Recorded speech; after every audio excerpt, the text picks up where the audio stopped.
ഇതാവുമ്പോൾ ഒരു 2000-3000 രൂപയൊക്കെ ആവുന്നുള്ളൂ, നിങ്ങൾക്ക് ഒരു ഹിയറിംഗ് എയ്ഡ് കിട്ടും, കാര്യം നടക്കും.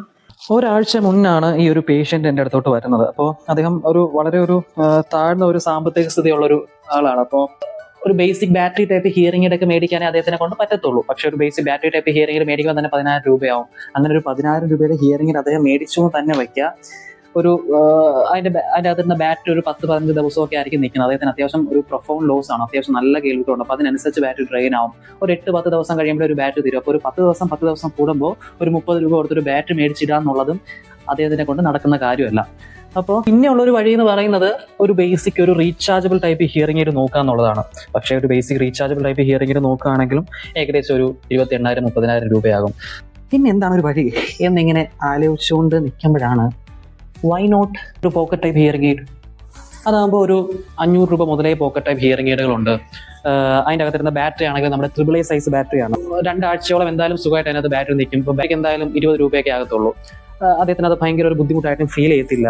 പക്ഷേ ഇവിടെ നമുക്ക് ചലഞ്ചിങ് ആയിട്ട് വരുന്നത്, ഒന്ന് pocket type hearing aid manufacture ചെയ്യുന്ന ഹിയറിംഗ് എയ്ഡ് ബ്രാൻഡുകളൊന്നും ഇപ്പോൾ ഇല്ല. പിന്നെ ഓൾസോ അതുപോലെ വില ഭയങ്കര കുറവാണ്. അപ്പം ആ ഒരു ബിൽഡ് ക്വാളിറ്റിയും കാര്യങ്ങളൊക്കെ നമുക്ക് എക്സ്പെക്ട് ചെയ്യാൻ പറ്റുള്ളൂ. എപ്പോൾ വേണമെങ്കിലും അത് നിന്ന് പോകാം.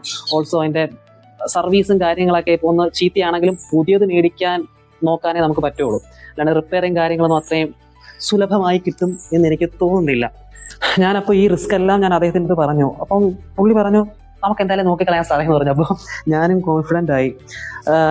ഞാൻ നേരെ നമ്മുടെ ഗൂഗിളിൽ കയറി പോക്കറ്റ് ടൈപ്പ് ഹിയറിംഗ് എയ്ഡ്സ് എന്നൊക്കെ സെർച്ച് ചെയ്ത് നോക്കിയപ്പോൾ കുറച്ച് ഇന്ത്യൻ മാനുഫാക്ചേഴ്സ് ഉണ്ട് പോക്കറ്റ് ടൈപ്പ് ഹിയറിംഗ് ഇപ്പോഴും ചെയ്യുന്ന ഇന്ത്യൻ മാനുഫാക്ചേഴ്സ്. അല്ലാണ്ട് നമുക്ക് ഈ പറയുന്ന കൊമേഴ്സ്യൽ സൈറ്റിലൊക്കെ നമുക്ക് സെർച്ച് ചെയ്ത് നോക്കിയാൽ 500-1000 രൂപയ്ക്കൊക്കെ കിട്ടും. പക്ഷേ എനിക്കത് അത്രയും ഇതായിട്ട് തോന്നിയില്ല. അതുകൊണ്ടാണ് അപ്പോൾ എന്തായാലും നമ്മൾ മേടിക്കുകയാണ്. അപ്പം അതിനകത്ത് തന്നെ അത്യാവശ്യം കൊള്ളാമെന്നുള്ളൊരു 3,000-4,000 രൂപയൊക്കെ ഉള്ള ഒരു പോക്കറ്റ് ടൈപ്പ് ഹിയറിംഗ് എയ്ഡ് ഞാൻ നോക്കി.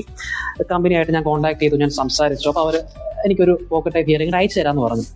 ഞാൻ അദ്ദേഹത്തിനും വച്ച് നോക്കി, ക്ലിനിക്കൽ ട്രയൽ നടത്തി. ഓക്കെയാണ്, കോൺവെർസേഷനിലൊക്കെ പക്കയാണ്. ഒരു റൂമിൻ്റെ അകത്തൊക്കെ ഇരുന്ന് സംസാരിക്കുക. പക്ഷെ നമ്മൾ പുറത്തോട്ടൊക്കെ പോകുമ്പോൾ ബുദ്ധിമുട്ടാണ്. പക്ഷേ അദ്ദേഹം പൊതുവെ വീട്ടിൽ തന്നെയാണ്. അപ്പോൾ വീട്ടിലാണെങ്കിലും ഒരാളെ ഉള്ളൂ, ഭാര്യ മാത്രമേ ഉള്ളൂ. അപ്പം ആ ഒരു കാര്യത്തിൽ അത് ഓക്കെയാണ്.